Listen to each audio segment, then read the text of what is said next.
you can understand why 28 million Venezuelans who have had claim to this territory going back 2 centuries and are mired in obscene poverty are kind of asking themselves, wait, why do these 795,000 people, have the right to all this incredibly lucrative oil when we've claimed this territory for just as long? Hello and welcome to the More Freedom Foundation podcast. If all has gone well, it is now a new year and hopefully everything is gone brilliantly and there will be no politics to talk about because everything has gone peacefully well. But we are going to talk about a potential conflict that may kick off in this year, which is Venezuela and Guyana. I am joined by Robert Morris, our political not expert but intriguer. And I'm Marie McElhone, and I do the podcasty bits. Yeah, I think, as you mentioned, we're going to be talking about Venezuela and Guyana, and I think I've taken an educated bet here out of the two topics. We recorded these twice in a row. I think that the Yemen Red Sea is vastly more likely to have some kind of development in the next 3 days. We're pretty confident we're not going to see open war between Venezuela and Guyana.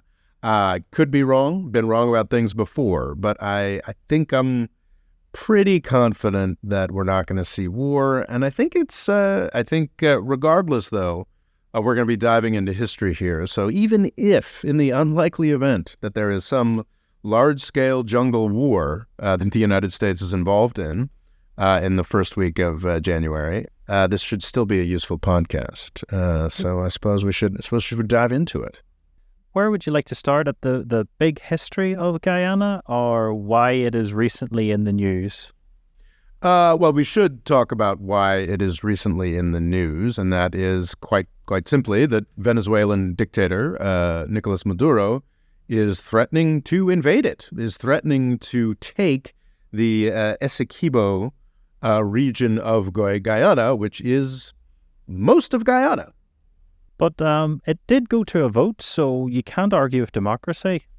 That's true. The Venezuelans, apparently a whopping 2 million of the Venezuelans went to the polls, and 95%, that's 2 million out of 28 million Venezuelans, and 95% of those, apparently, according to the Venezuelan government, have riotously endorsed the idea that Venezuela should invade Guyana. Where is Venezuela on the corruption index? Oh, I'd say pretty high there. I think countries that are currently in civil wars are ranking higher than it. Wow. So that's like, you've actually got a civil war going, but there's less bribery and corruption. But you have better paperwork. Oh, oof. Yes. Venezuela is not... So yeah, I may not totally trust that. Yeah, Venezuela at the moment is doing horrendously badly. Venezuela is not doing well. I think that we should, of course, point out that the United States has done everything in its power to help Venezuela do worse, but Venezuela is one of those examples. I'm someone who's incredibly sympathetic usually when someone cries foul because of U.S. intervention. But wow, Nicolas Maduro and Hugo Chavez before him, there are a lot of U.S. victims who've deserved it less. Let me put it that way. Well, the big thing you don't want to do is get in the way of American companies and nationalize oil and gas. That is always a great way to get overthrown and your country ruined.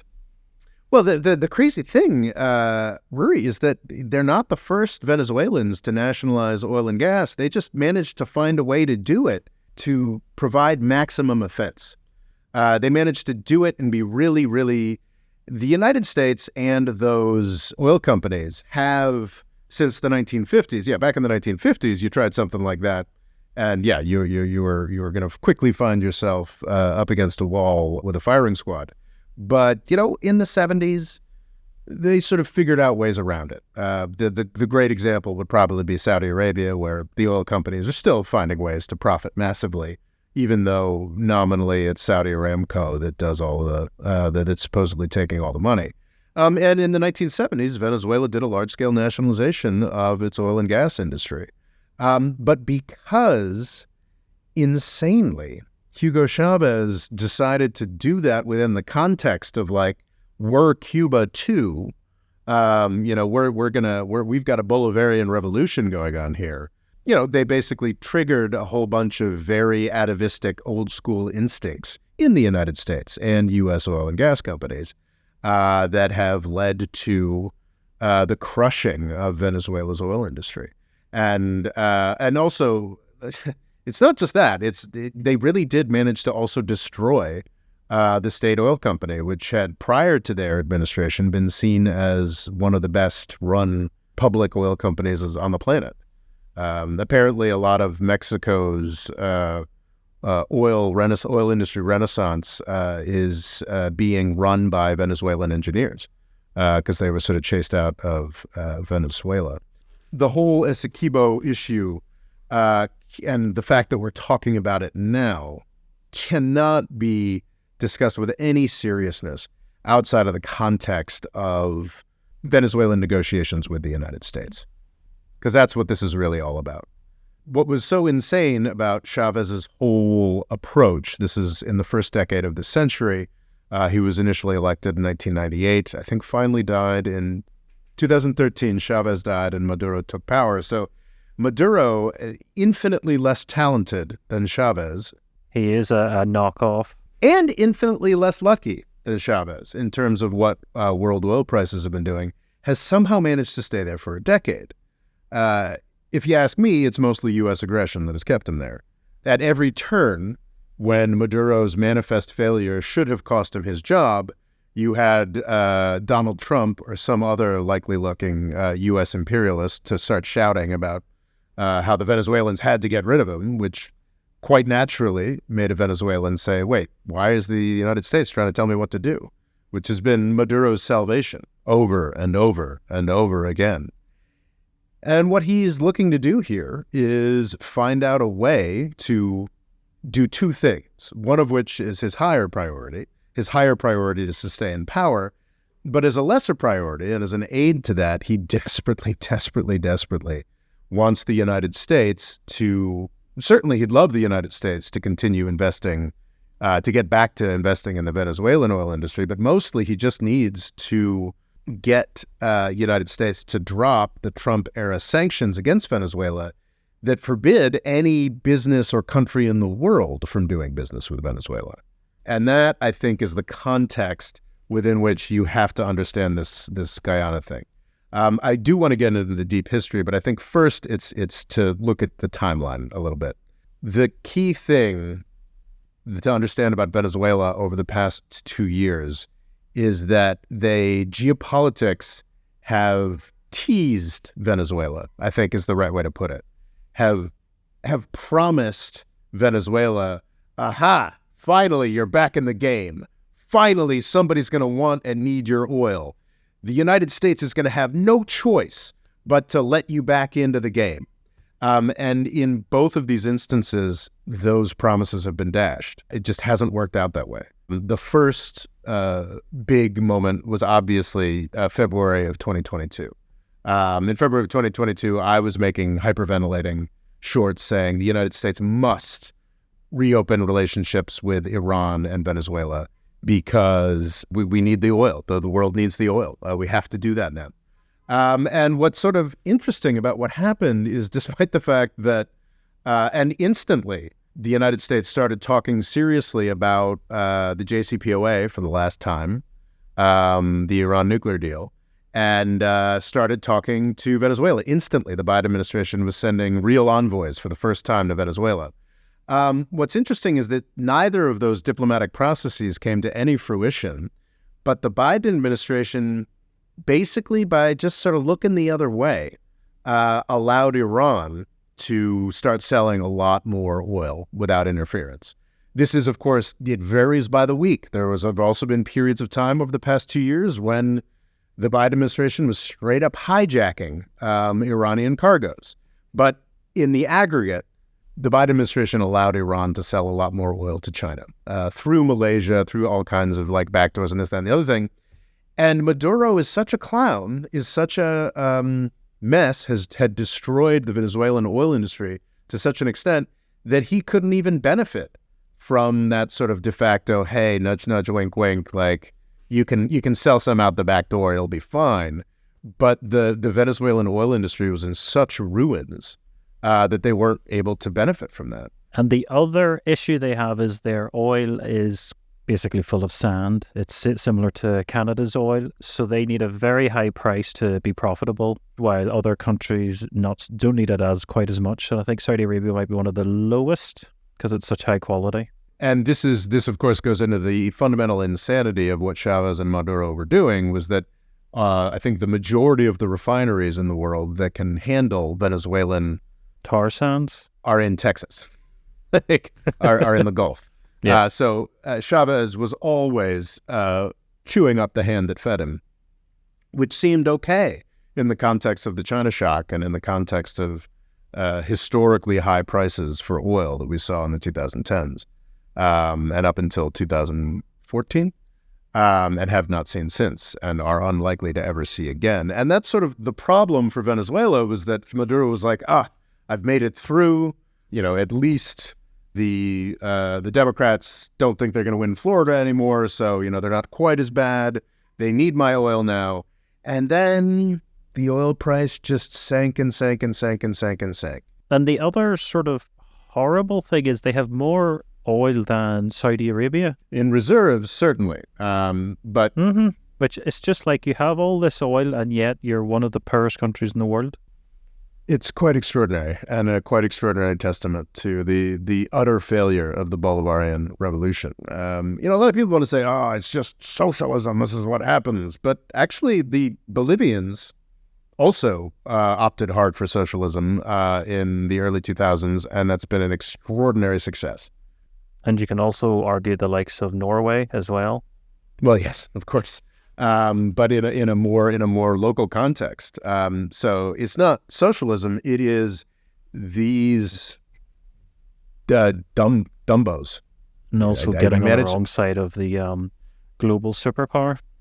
Yes, it is these dumbos getting on the wrong side of the global superpower.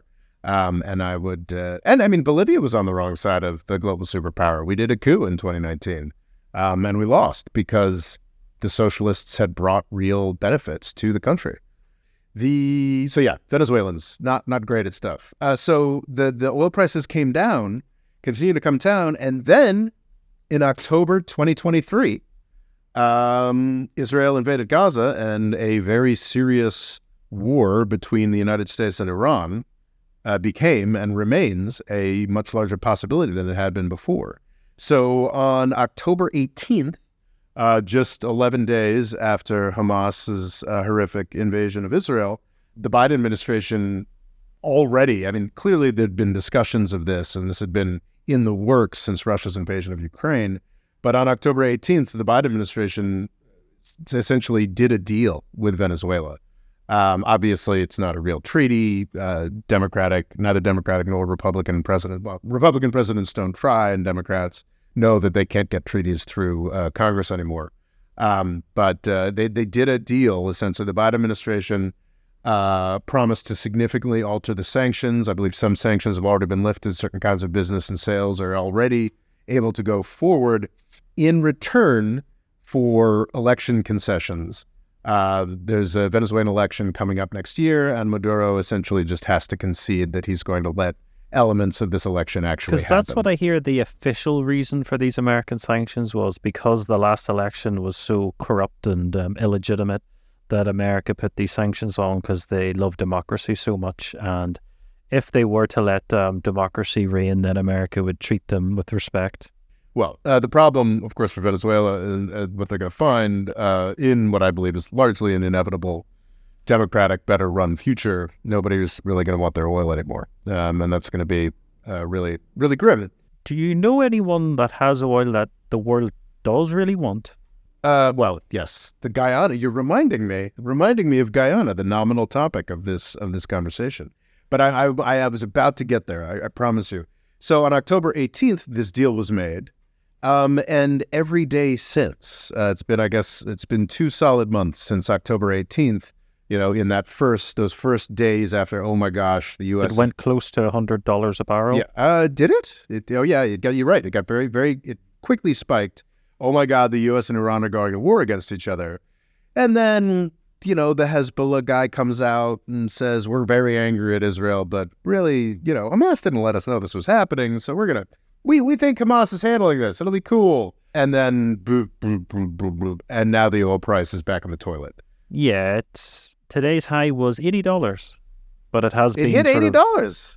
Yeah, today's high, but it has been in extraordinary. around the $70 per Brent crude barrel. You're right. Brent is flirting as of December 21st. Brent is flirting with $80. WTI, the American measure, is back in the low 70s, which we're actually at the point where the Biden administration has committed, because prices are so low, the Biden administration has committed itself to refilling the Strategic Petroleum Reserve.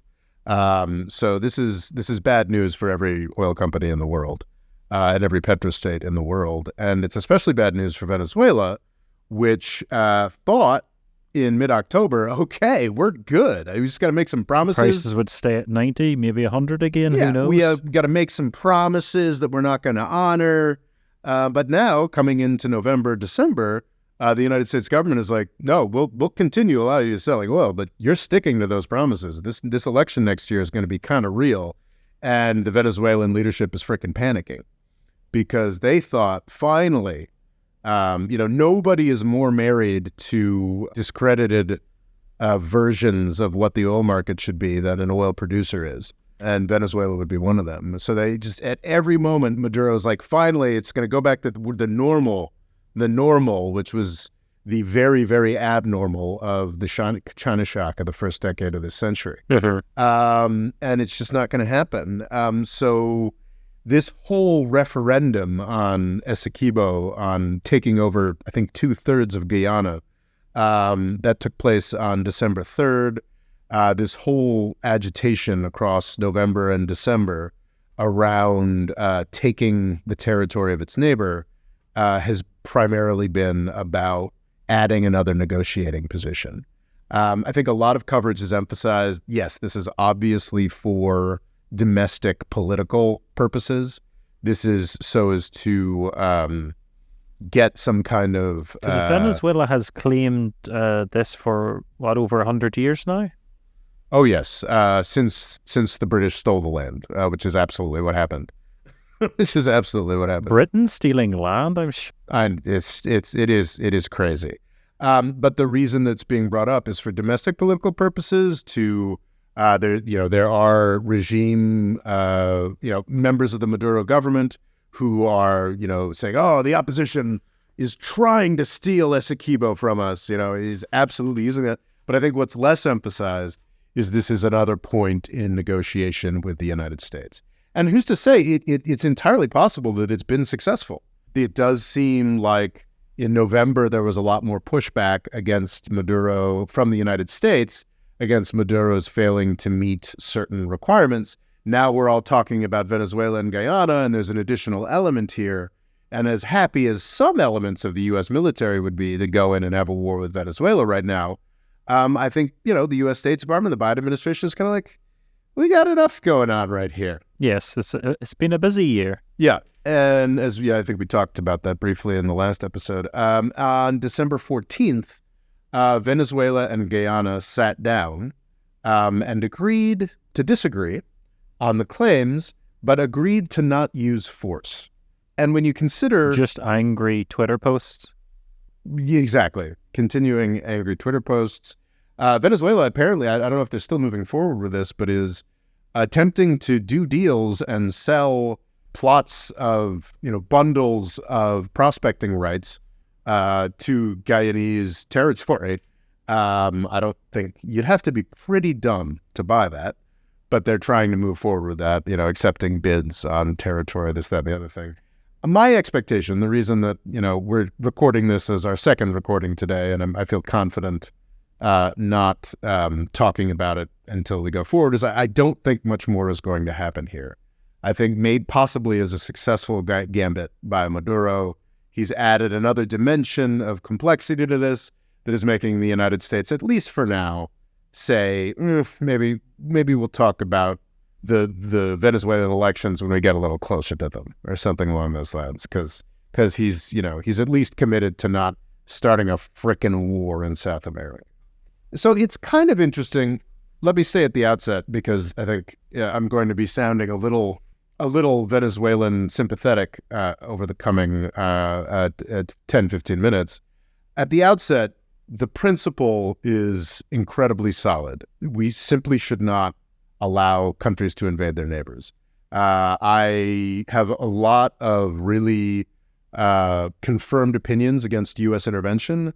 I think that George H.W. Bush did the right thing in 1991, kicking Saddam Hussein out of Iraq. I, of course, think we need to have more thinking and analysis of, wait, did the United States kind of give Saddam Hussein permission to invade Kuwait? We certainly saved him 2 or 3 years prior from Iran, the war he'd started with Iran. We certainly built up his military machine. There's a long rumored meeting that he had with a U.S. ambassador who he believed gave him the green light to invade Kuwait. All of that is worth investigating and thinking about more seriously. But in the final analysis, this is a guy who invaded his next door neighbor. In the post-1945 environment, that is not behavior that we allow. I do not like endless comparisons of everybody to Hitler. I think they're ridiculous. But fundamentally, it gets forgotten with the horrific crimes of the Holocaust that we emphasize. But fundamentally, what Hitler did that was wrong at the beginning, Sudetenland? Yeah, he invaded his neighbors. And I think rightly, one of the most redeeming and worthwhile aspects of what the world has decided since 1945 is that you should not do that unless you're the United States, at which point no one can stop you. But generally, you should not do that. The United States should not be doing that. And I think it is worthwhile for the United States to stop other countries from doing that. I do, which is fundamentally why, even though we are infinitely more responsible for the war in Ukraine than we were for Saddam Hussein's invasion of Kuwait, those conversations sort of end when a country decides to stab its neighbor. And stopping Russia from doing that is worthwhile. I live in mortal terror of large-scale U.S. interventions in South America, Latin America. I think it's a terrible idea. I think that I am terrified that if the Republicans come into power, they will invade Mexico. If Venezuela invaded Guyana, I would absolutely support the United States destroying Venezuela's military and doing what it felt it had to do. I want to emphasize that before I point out that Venezuela doesn't not have a point here. So is that double negative? Yeah, it was a double negative. But Venezuela does kind of have a historical point here that is interesting, but they have no rights to take this country's land. These are long settled borders settled by international arbitration multiple times, most significantly in 1899. I think it is worth pointing out that this is totally an example of imperial theft and is also an example of resource disadvantages that are extreme and created for the benefit of rich world oil companies. The other reason the reason why the United States and the broader world might give a crap about Venezuela invading Guyana, I think we always would for the principle, but the reason why Venezuela is even bothering is because Guyana has become famous over the past 3 or 4 years as possibly one of the last great petroleum boom states. This is a country of just it's about 800,000 people. Yeah, give or take, 795,000. 795,000 people. They have discovered, I believe it's mostly offshore, but I was having trouble confirming that this morning, extraordinary oil resources. To the point where they've been the fastest growing economy in the world for a number of years running. I think, Rory, last year they grew to something to the extent of, their GDP grew something to the extent of 48% in a single year. It is. Because they were very poor before that. Yeah. And this is after a run of extraordinary wealth. And it is kind of, you can understand why 28 million Venezuelans who have had claim to this territory going back 2 centuries and are mired in obscene poverty are kind of asking themselves, wait, why do these 750 or 795,000 people, have the right to all this incredibly lucrative oil when we've claimed this territory for just as long? How is that? You can kind of see that. Also worth pointing out that the territory, I think it's between the Orinoco and Essequibo rivers. If you look, as I'm very fond of doing, at a population density map, nobody lives there. Yeah. It is. There are that is hyperbole. I am sure there are certainly scattered communities, but a lot of it's rare to see on a population density map vast swaths of a country where the density of person per kilometer is 0, and this is one of those places. Venezuela is not without some basis to what they're saying here. Again, they have no right and no desert of that territory, but they're not wrong. And it does point to a sort of like, what is the point really of Kuwait? What is the point of the United Arab Emirates? What is the point of Qatar? These countries exist because they allowed initially the British to deny access to Arab countries to, the sea and this, that, and the other thing. But they continue to exist with their really almost universally backward forms of government, because it's easier for international oil companies to deal with a country of barely 1 million or 50,000 rather than a country of 100 million. Like, if those resources were divvied up between the broader Arab world, then you'd have what happens in most of the world, what certainly happened in Europe, what happened even, I was reading Latin American history recently, what even was happening in the Americas, is that smaller, tiny units consolidate into larger units, and that's just a little more rational, that's a little more, can lead to fairer outcomes and broader development. And it's not an accident that Britain and then the United States maintained a lot of the largest oil and gas resources in the Middle East under the control of tiny, little, easily controllable, fundamentally very weak monarchies, with just a few tens of thousands of people that they could make very, very, very, very rich in the process of transferring most of the benefit to older traditional imperial powers at the expense of the vast majority of the Arab population. So looking at Venezuela and Guyana, there's kind of a similar vibe to that, But also these are countries quite often they just made up for this very reason. Indeed. And if you look at the population of Guyana, seems more or less half and half, progeny of slaves brought there by the Dutch and the British. And the natives? Unfortunately, not a lot of indigenous left. It seems like one of the countries where it was more successfully genocided, or perhaps as dense jungle was never actually particularly heavily populated.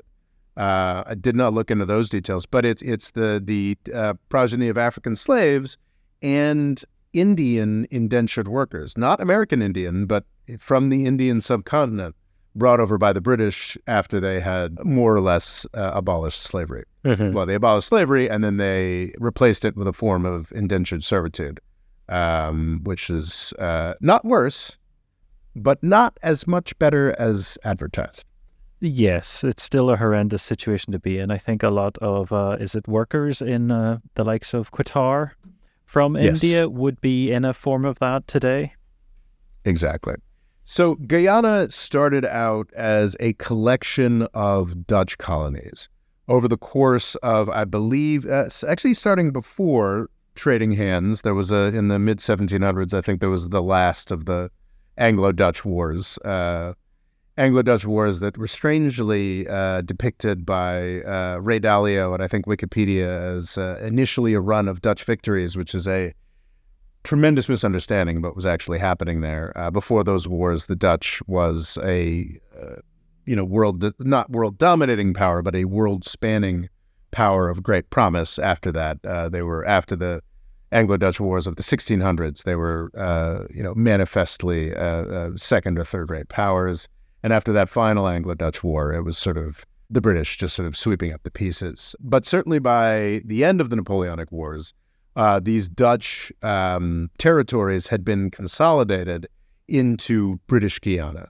And so that's British Guyana, more or less, the exact dates escape me, but sort of say 1814, 15 through 1966, or 1966 or thereabouts, was sort of where they attained independence in 1966. I was reading a New York Times article right before this that I wasn't able to finish, but actually that said that Venezuela might have actually reignited its claims to Essequibo in the 1960s as an anti-communist effort, which I thought was kind of fascinating because British Yemen was one of the only, went from being controlled by the British in 1967 to one of the only, I think the only fully communist state in the Arab that ever happened in the Arab world. So in the mid-1960s, Venezuela at that point, a good U.S. ally, was concerned that British Guyana might turn commie. So actually relaunched this claim to Essequibo as an anti-communist effort, which is kind of crazy. But just going back to that, at the outset of British Guyana in the 18 teens, it actually stopped at the Essequibo River. So at the beginning, the British had not actually made any real claim to this Essequibo territory that the Venezuelans claimed. It was only in the 1830s or 40s when the British sent some surveyor out there and said, you know what, actually, we control all this territory, and just asserted it. And because it was the British versus the Venezuelans who certainly owed the British a lot of money, because of that, it just wasn't challenged that much. Basically, the British just sent out a surveyor and lopped off a whole bunch of Venezuelan territory. In their defense, it's not clear to me that the Venezuelans were doing much with it either. And it's also not, let's remember that the folks in charge of Venezuela, certainly at that point, were the descendants primarily of Spanish colonists. So who's to say? I mean, actually, thinking about it, might be more just for a country made up primarily of the progeny of slaves and indentured servants. Might be a lot more just, actually, for them to be getting all this oil wealth than the progeny of Spanish conquistadors. Well, there is a significantly smaller white population in Guyana. I think it's around 0.3% white in Guyana, when I think Venezuela is much higher, 43%. Fascinating. Yeah. And so I think Guyana is much more of a Caribbean country. Prior to the 1850s, which we're about to get into, it was primarily agricultural, primarily large-scale plantations.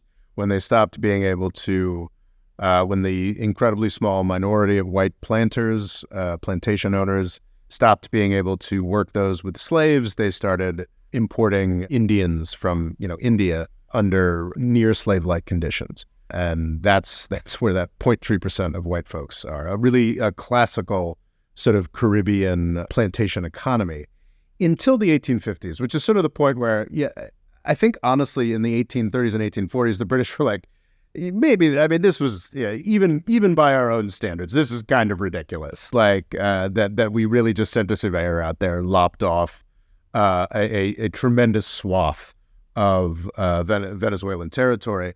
And then in the 1850s, they found gold in that territory. Which was the point at which Venezuela lost that territory for all time. I don't know if there's much gold exploitation still going on there, but from that point, the British Empire stopped sort of dilly-dallying about it and was like, no, this is ours, and you are Venezuela, and you owe us a lot of money, and shut up about it. There was some brief hope for Venezuelan claims to Essequibo when the United States started coming on the scene. We love to talk in the United States about the Monroe Doctrine in the 1820s. 1820? It was 1823, six in my head, but maybe it was as late as the 1830s. No, it was 1823 because John Quincy Adams was Monroe's Secretary of State, I think, who promulgated this. And it's the idea that according to the Monroe Doctrine, the United States in 1823 stood up and said, nobody else is allowed to have access to Latin America. Europe is done. Europe can keep the things it has, but no more Europe in Latin America. And that was, in 1823, completely farcical. There was no possibility of the United States being able to enforce anything like that. What gave it kept it from being remembered as a historical humiliation was the fact that the British were also kind of interested in keeping Europe out of most of Latin America.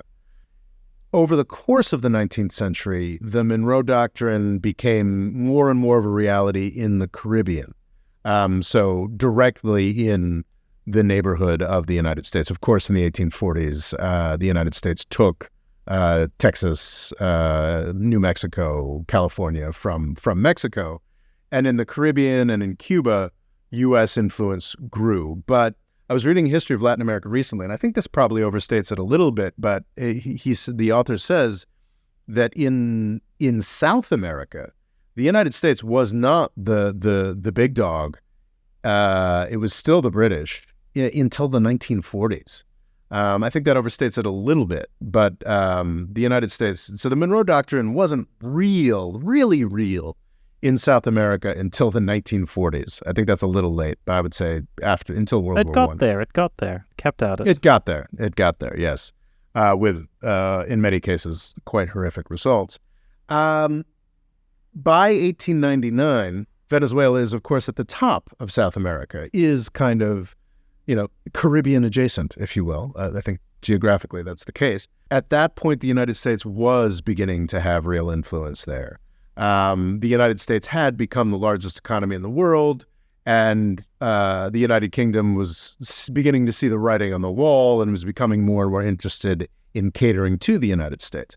So in the 1890s, Venezuela went to the United States and said, gosh, look what the British are doing to us.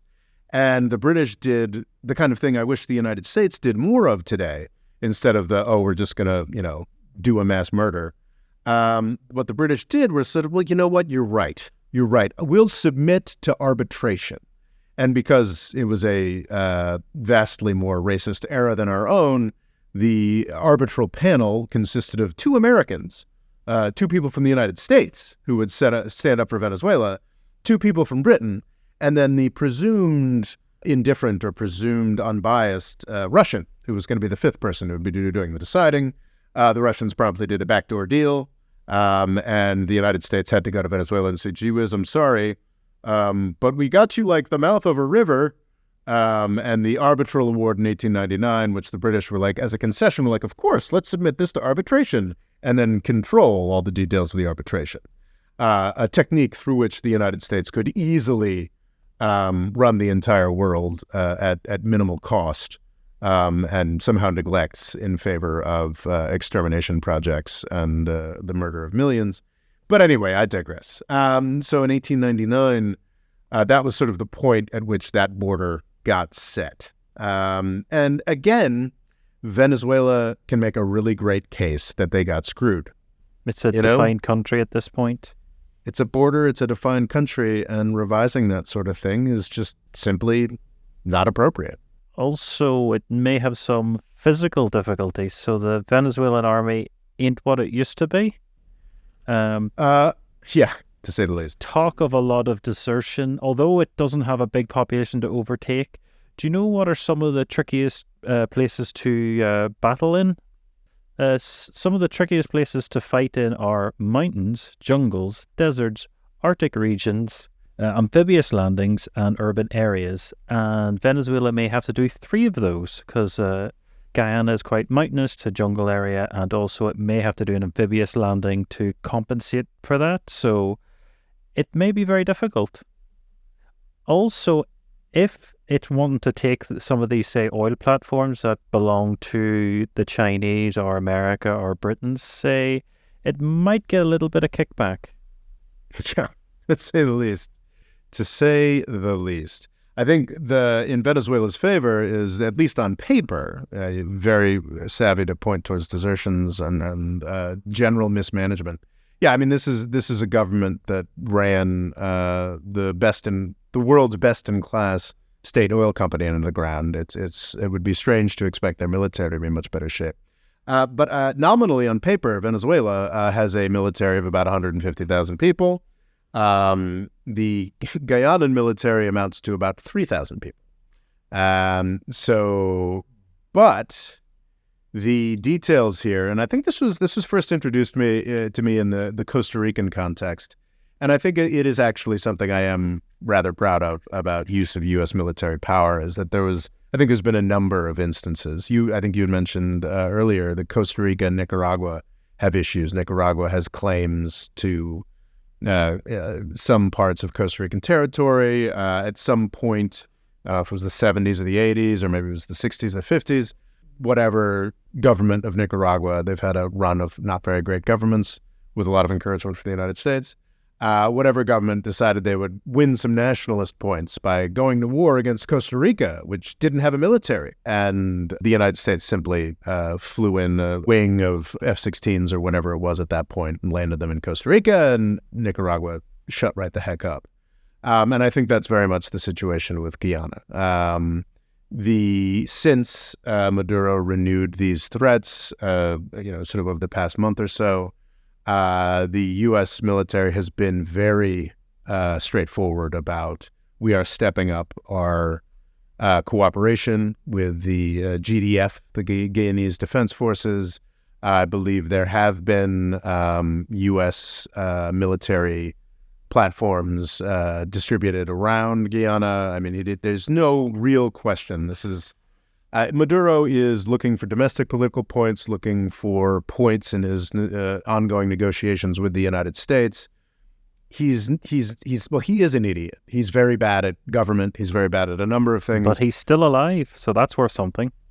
Exactly. And I think that an actual invasion of Guyana is a context in which he would not be alive. But it's the speed that Guyana is growing at is outstanding. It's 62%. It grew last year, its GDP.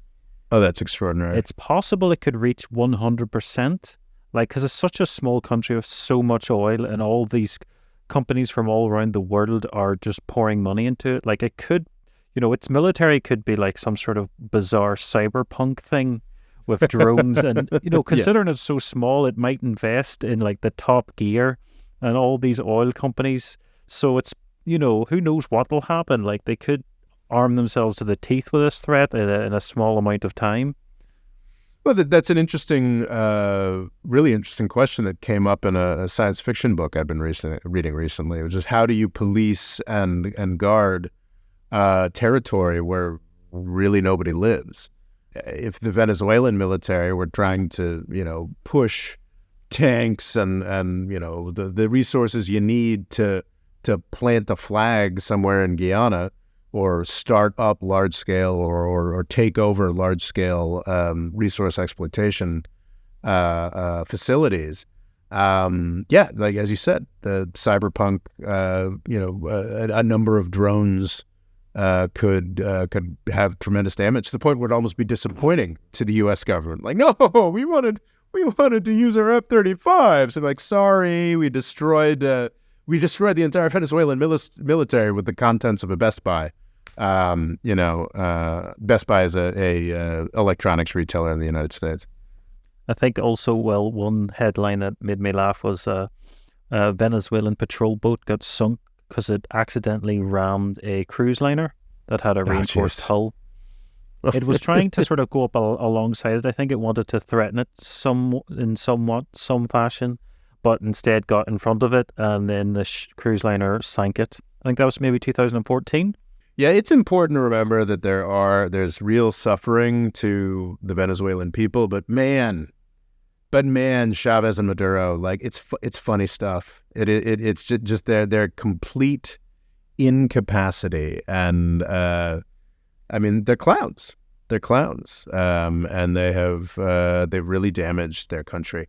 It is interesting. I've been reading a lot of Latin American history recently. I'm trying to put together a video on Venezuela and Argentina. I'm wondering if I ever will. But it is just worth pointing out that Venezuela has never really had a period of good government. They lucked out with the oil, obviously, and this allowed them to weather the 1970s fairly well.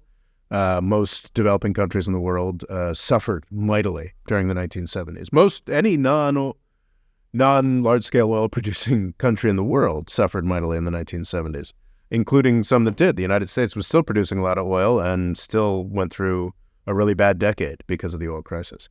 Venezuela did better and actually allowed a sort of one of the more successful democratic processes that it had ever had to continue. I think it's 1958. They had the Punto Fijo Pact or something, which is essentially like an agreement of a kind of democratic oligarchy. Essentially, a bunch of parties got together and agreed to sort of share patronage and alternate some political offices in the name of not letting the military take over again, which I think is a worthy goal, and is somewhat functional.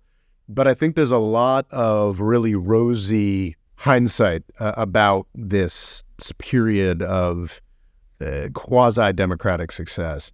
I think it's kind of exaggerated just how successful it was. I think it's important to remember that even with the massive oil wealth that Venezuela had been benefiting from, it was a founding member of OPEC in the 1960s, 1970s, 1980s. Even with all of that, people were miserable enough to choose Hugo Chavez democratically. Hugo Chavez, who was a convicted coup plotter, he tried to take power violently in 1992, and things were bad enough that in 1998, the Venezuelan people, I think it might have been a majority. I don't know exactly how elections worked at that point, but enough of the Venezuelan people chose the coup plotter over the guys who had supposedly been maintaining a functional democracy for the past, 35 years or so, or 40 years, more or less exactly 40 years. So horrifically, the Chavez-Maduro era actually has a kind of stability for Venezuela that it never really had. It's a great tragedy. It was the home of Bolivar, Simon Bolivar, the great liberator, and it's just Venezuelan history does not make happy reading. I definitely think it's time for Maduro to go, but I don't have particularly high hopes for what follows, frankly. So is the next year potentially going to be better for Venezuela if it gets these sanctions eased somewhat? Absolutely. I think Maduro's a clown. I think that the whole Chavista revolution has been a great misstep, but there's no question in my mind that Venezuela would be infinitely better off without these U.S. sanctions. That these U.S. sanctions have made everything worse and have actually prolonged Maduro's time in power. They've given him an excuse. His incredible failure would be much, much more apparent if the Trump administration hadn't decided to give him this massive excuse.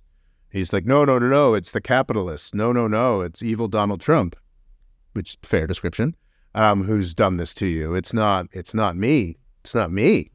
I think it's for humanity, for the stability of the region. We absolutely must just back off. It's the only semi-serious, which is very little that's serious about Nicaragua or Venezuela, or the governments. The consequences are serious.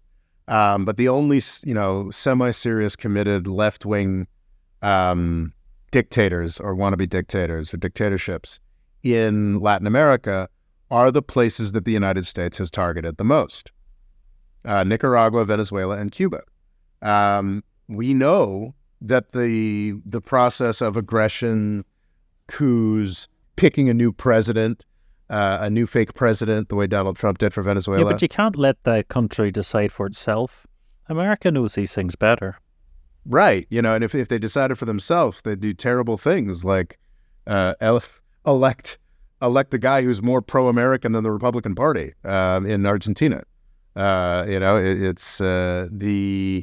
It's pretty extraordinary. But again, it's just like the only places where like vicious, committed anti-U.S. dictatorships exist are the places where the United States has spent the most resources being the most aggressively against them. Cuba, obviously, we've had this embargo forever. Venezuela, I'm something we're wrestling with right now is the degree to which the United States may or may not have been responsible for a 2002 coup against Chavez that really accelerated the nature of that regime. There's no question that we've been trying to do regime change against Maduro for almost the entirety of his time in power. We picked a fake president and got most of our allies to endorse him, which is still just such a absurdly comic thing that we tried to do there. And in Nicaragua, we launched a horrific civil war there in the 1980s. And the result is that Daniel Ortega, after finally giving up power, was elected back into power. It is, and he's proved to be, I haven't done deep studies, but I do believe that Daniel Ortega, certainly in this incarnation, has proved to be quite damaging and quite awful, which I don't necessarily believe was the case in the 1980s when we were trying to kill him so badly. But no, it's the places with the worst anti-American governments are the places where we've done the most work to try to overthrow them. It's clearly time for a step back and a different approach. Like, I don't know, the approach to Argentina and Chile. Like, it's not really emphasized so much. Argentina and Chile have a better reasons to be angry at the United States than, most countries in the world. In 1973, we overthrew Salvador Allende and put the Pinochet in power. We may not have been as directly involved, but certainly we're a massive supporter of the Argentine junta that was in charge from, I want to say, they were actually already becoming more and more in power under the Perón's last wife. But from 1976 to 1983, really horrific military junta ran Argentina, killed tens of thousands, at least 10, 15, 20,000 people. Similar deal in Chile, like just straight up disappearances and executions of leftists. This isn't like ongoing. There are a little bit of ongoing guerrilla battles, but mostly just like knock on the door in the middle of the night, like horrifying Gestapo stuff, completely U.S. supported. In recent decades, we've just sort of backed off. We just sort of don't, we don't bother with them anymore. They're far enough away. I think there's probably a racist element to this. They're countries that tend to be run by people who look a little whiter. Yeah, predominantly white. Yeah, but we just don't do that sort of thing anymore. And Argentina just invited, just reelected a libertarian crackpot who's like more pro-Israel than Joe Biden and wants the dollar and wants to, he practically, he's going to take an oath behind, wrapped in an American flag or something. I mean, it's ridiculous. And in Chile, it was a big thing. They were going to revise the constitution. They were going to throw out Pinochet's constitution, and they elected this charismatic young leftist. And if we wanted to make that charismatic young leftist a dictator for life, we could have done what we did to Maduro, and come with a full press. The charismatic leftist is sinking or swimming on his own rights, and it seems in recent weeks that Chile is, after trying a left-wing version and then trying a right-wing version, is just like, we're probably just going to stick with the constitution we have, which is very friendly to U.S. business interests. So yeah, it's just, if we just back off. Can you see America doing that in 2024? It'd be so easy, but we won't. Yes. Obama tried to, and Biden just has not. The Venezuela, Biden has tried to, Obama wasn't friendly to Venezuela, but Trump was really, really, really aggressive to Venezuela. Yeah, very hostile. And Biden has barely backed off, has flirted with the idea of backing off a little bit from this really, really hostile regime of secondary sanctions, which is usually reserved for countries that we have deemed supporters of terrorism, which we may have made somehow put Venezuela in that category as well, as we have Cuba, which is ridiculous, at least when you're talking post the 1970s. Cuba, Obama really inspired. One of the few great things Obama did was do a huge opening to Cuba, which Trump completely reversed, and Biden has done nothing to really stray from the Trump policy at all, which is horrific in my mind. Nicaragua, I need to dive in a little bit more on Nicaragua. I know that we're sort of continuing to maintain pressure and sanctions. I don't know exactly the nature of those, and we should probably just quit it, Okay. So, I don't know. But yeah. So, unlikely to have a new conflict, which is good to hear. That's my hope. But we'll see. We could very well, maybe we'll be... Yeah, maybe sometimes people do incredibly stupid things. Mm-hmm. Because it would be dreadful if they got beaten by a country of less than 1 million people. Well, they wouldn't be beaten by a country of less than 1 million people. They'd be beaten by the United States. I think is a very likely result. Very likely result. Well, we hope you have a wonderful new year, and thank you very much for listening. Indeed, Goodbye. indeed. Toodles. The More Freedom Foundation is also available on YouTube and TikTok. Rob's Twitter is RobOLaw, and he's also written a book called Avoiding the British Empire, What It Was and How the US Can Do Better. And music provided by Kevin MacLeod.